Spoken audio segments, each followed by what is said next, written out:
Hello and welcome to another YouTube Hallo lesson by Victoria.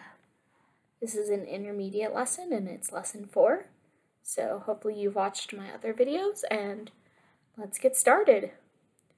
So first we're going to do a reading passage as always. Hey Ruth, did you hear anything about Aria's birthday party tonight? Oh no, I totally forgot. Is that tonight? Yeah. Are you not going to go?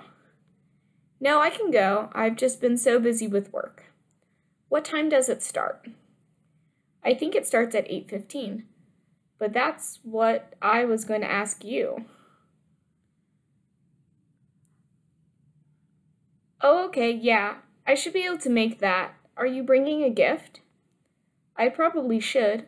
Do you want to go in on a gift with me? Yeah, that works. My budget is around $20. I saw this nice skirt for $45 that I think she would like. Yeah, that sounds great. I'm busy until the party. Can you buy it and I'll pay you back tonight? Sure. Okay, so a couple things I want to point out with this reading. Obviously, this is going to be most beneficial if you stop the video and you also go back and read it for yourself out loud. Read it to your friend, read it to your brother, read it to your dog, read it to yourself in a mirror, whatever it is, just get some practice reading out loud. This is very conversational reading. It's a dialogue, obviously, between two friends, right? We got Megan, we got Ruth. Something, though, that I think is great to point out is all the times that they use the word yeah. Right there, and here, and here. Yeah is a more casual way of saying yes. Definitely native speakers tend to say yeah more than we say yes. It's not that yes is too formal. I think we just, I don't know, we're lazy, I guess. And so we say yeah a lot. And I think this reading passage is very good at being an example of that. I'd also like to point out like the time, I just read that as 8:15. I don't have to say 8 o'clock in 15 minutes. You just say 8:15. People know what that says. They didn't say AM or PM. You don't necessarily have to specify like a thing like a party. Like it's pretty obvious that this is going to be a nighttime event, right? So that's 8:15 p.m. And that's just something you'd pick up from context. Let's see. Do you want to go in on a gift? This is maybe a phrase you aren't familiar with, you haven't heard before. To go in on something with someone just means to do it together, to be partners. Like, do you want to go in on a gift means like, oh, we're going to buy this gift together. Hopefully you understood that as I was reading it to you, right? The two friends are going to work together to buy a gift for their other friend whose birthday it is. And also something, just the way I read this, you might have noticed, I said $20. I could have said $20. Those are equivalent. I feel like with 20, we tend to say bucks more. That's felt like the natural way to say that when I was reading it, so that's what I did. It wasn't until I said $45 that I kind of noticed a change. I think we say $20 just because we do have a $20 bill here in the United States, and so I think that's pretty common. Like, it's a very common, like, unit of money that we're always using, like, giving out $20. Whereas $45 is kind of more of an odd number, right? Like, we don't use $45. You could say $45. But again, I read it exactly the way that I would have read it, so hopefully that gives you some insights into how a native would read this. And yeah, and don't be afraid when you're reading this out loud. Yeah, if you see an exclamation mark, right, you want to say sure and be really like enthusiastic. If it's a question, you want it, and I'll pay you back tonight, right? You want to make it sound like a question. Can you buy it? Are you bringing a gift? Pausing at things like commas. I probably should. You want to go in on a gift with me? Just little things like that really gonna improve the flow of your reading. The punctuation's all there to help you read in a natural way. So there you go. There's some tips on reading. Go pause this video, read the passage for yourself. It's right here and right here, and you'll be good to go. Okay, so let's now talk about a phrase. The phrase is here's to. And I really like this. I think this is a good topic to talk about. You might not hear this a lot, but it's a good thing to know, especially if you're around someone that's celebrating something. Like I just graduated college, so people are sending me congratulations and other things like that. And yeah, here's to Victoria, or here's to the college graduates of the class of 2020, whatever it is, right? So as it explains up here, this phrase is used as a celebration, usually at weddings, maybe a birthday. It signifies giving congratulations and best wishes to a certain group or to a person. So it's similar, like if you've ever seen a wedding toast. If not, you're already on YouTube watching this. So like on YouTube, just type in, wedding toast examples. They'll probably be funny. There might be dancing. There might be I don't know. It's YouTube. There's lots of things, I'm sure. But a toast is a speech given at a wedding, usually by the best man or the maid of honor, and it's about the bride or the groom. It's about the people getting married and just telling them that they're awesome and you talk about fond memories you have with that person and then you wish them the best. So there are a whole bunch of examples. I'm really just going to read the top one because I think you'll get it. They're all very similar, right? Here's to the bride and groom, to a lifetime of happiness. You can read the other examples.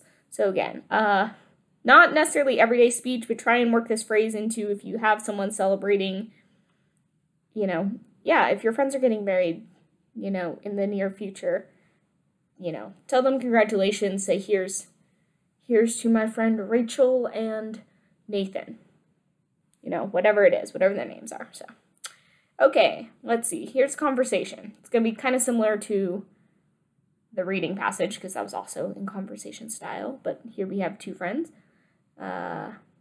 This time Giselle and Hillary, so I'm just going to read it, and you can follow along. Again, though, the best way to practice conversations, go find your friend. Who is your study buddy? Go find your brother, your sister. You do need an actual human for this, so sorry dogs, sorry cats, you can't really help here, but go find a friend who's also learning English, even if it's over Skype or WhatsApp or Zoom or whatever video conferencing, you use. Maybe you're on Instagram, and, someone be Giselle, someone be Hillary. Have this conversation and then switch roles, okay? That's the best way to practice conversation. So, hey Hillary, what are you up to tonight? My son asked me to prepare a meal for him and this girl he is getting serious with. Oh, wow. Do you have anything in particular you plan on making? No, but my son told me that she is a pescatarian. And do you know any good fish recipes? I actually don't cook fish that often. That's more my husband's specialty. I can ask him for one if you would like. Yeah, that would be great. I can't think of anything right now for some reason. I remember I cooked for my daughter and her spouse, but I overcooked the garlic bread. It was so embarrassing. Oh no! I want my son to get married already, so I need to make this meal amazing. My husband texted me and said there is a mustard sauce he uses on salmon that is easy and it is really yummy. Okay, can he send me the ingredients? I am about to go to the market now to pick some stuff up. Of course, and good luck with everything tonight. Okay, so that was the whole conversation. Let's talk about some vocab, and yeah. Okay, I think the first word that comes up right, you're like, what is a pescatarian? Do you guys know what a vegetarian is? A vegetarian is someone that doesn't eat meat, but a pescatarian is someone that doesn't eat meat with the exception of fish. Some people don't really consider fish to count as meat, as in like pork or beef, things that come from cows or chickens or pigs or deer, other, animals that we eat as meat, and so that they go by the title of a pescatarian. So that's why she's asking for fish recipes. She doesn't want to cook a completely vegetarian meal, but she does want to cook something that doesn't contain other types of meat, and so she's asking for a fish recipe. Let's see. Other vocab words. More of a phrase than just a word. Girl he is getting serious with. That means that Hillary's son is dating someone, and they are either, there's kind of two levels. There's getting serious with someone, as in like the girl, you're just going on some dates and you decide to take it to the next level of being like an actual boyfriend-girlfriend. That's getting serious. And then once you've been boyfriend-girlfriend for a while, the next level of getting serious is like getting engaged and getting married, right? Like if you're getting serious with someone, you're like talking about like maybe getting married, or like how many kids do you want, or what type of house do you want to live in, like in the future. Like you're trying to figure out how to, get your careers to line up, or you're trying to figure out like, wow, like how do we both go to college and things like that. Like that's getting serious with someone. It's like talking about the future, planning, like, and yeah. And so I'm assuming from the conversation, at least when I read it right, because she makes this comment towards the end, like she's wanting her son to get married already. So it kind of sounds like, yes, like this girl, like they're thinking maybe about getting married, and so Hillary really wants to impress her son's girlfriend. So let's see. I think that's about it. Again, if not so much a vocab word, but a pronunciation practice, if you're not familiar with the word, right? It's not salmon, it's just salmon. There's a silent L there, so that might trip you up if you're like more on the basic beginner side of English. And I think that's about it. I hope the rest is pretty self-explanatory. If you have any questions, leave those in the comments, and I try to be pretty good at reading comments and responding. So, okay, so now we're going to talk about this topic, which is eating and cleaning up. And so some common questions that you might encounter. Let's say that you get invited over to have a meal with your English-speaking friends. Something they might say is it okay if we say a prayer before we eat? That's really common. A lot of people in the United States, as well as in England, and I'm assuming Australia, and other English-speaking countries, right, are Christian, and it's a pretty common practice to pray before you have a meal, and so just don't be caught off guard by that. Usually they'll say, is it okay if we say a prayer before we eat? And you don't really have to say anything. You just can like nod yes. You can just say yes. That's fine. If you are not okay with them saying a prayer, you could like politely excuse yourself, like step out of the room or something. Generally speaking, I've never seen that happen. I mean, if you're like really opposed to it, I suppose you could, but I also feel like it's kind of just a polite cultural thing. Like, even if I'm at a dinner party with friends that aren't of the same faith as me, like don't have the same religious beliefs and pray differently than me, I don't think I've certainly never turned down a prayer, and I've never seen anyone like not want to like I've never seen anyone get upset or leave a party because a prayer was going to be said over food. So I feel like it's just kind of a polite thing. Let's see. The next one is, this dish is amazing. Would you mind sharing the recipe with me? Would you mind giving me the recipe? That's something you could say. That would be a great way to give your compliments to whoever prepared the meal. Sharing the recipe, giving the recipe to them. This is something I ask for every once in a while. If it's something I actually think I might make. Sometimes, though, I don't know.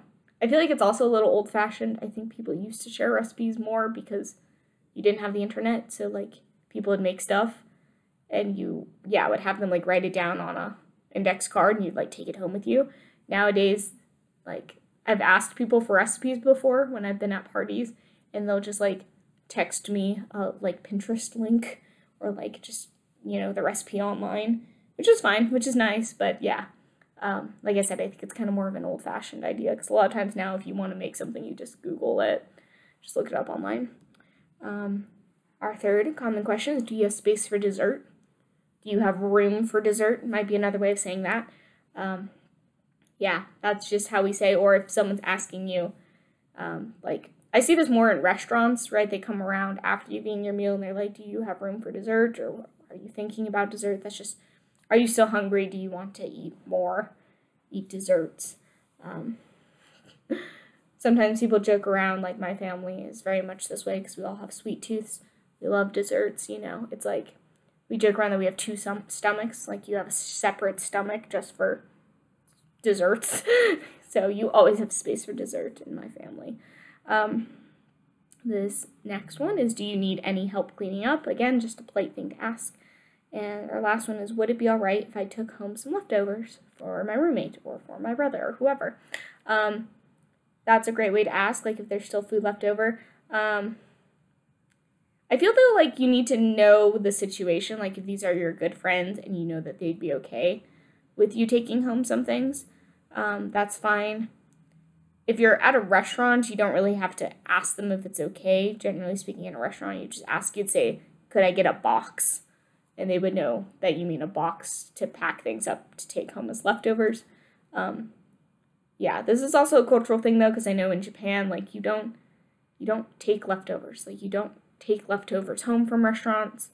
I don't think I've ever had a situation where I asked someone to, like, give us leftovers to take home to anyone.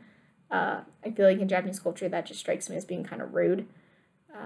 Like, the meal is to be enjoyed in the moment. Like, you eat all the food that is there, and there aren't leftovers. But in America, we make things on, like, this huge scale. Everything is so big, you can never eat, like, an entire meal. And so, yeah, you totally, like, take home leftovers, you eat leftovers. So, kind of assess the situation. If there are people you know that would be okay with you taking stuff home, then go for it. But when in doubt, I would just err on the side of not. So, yeah.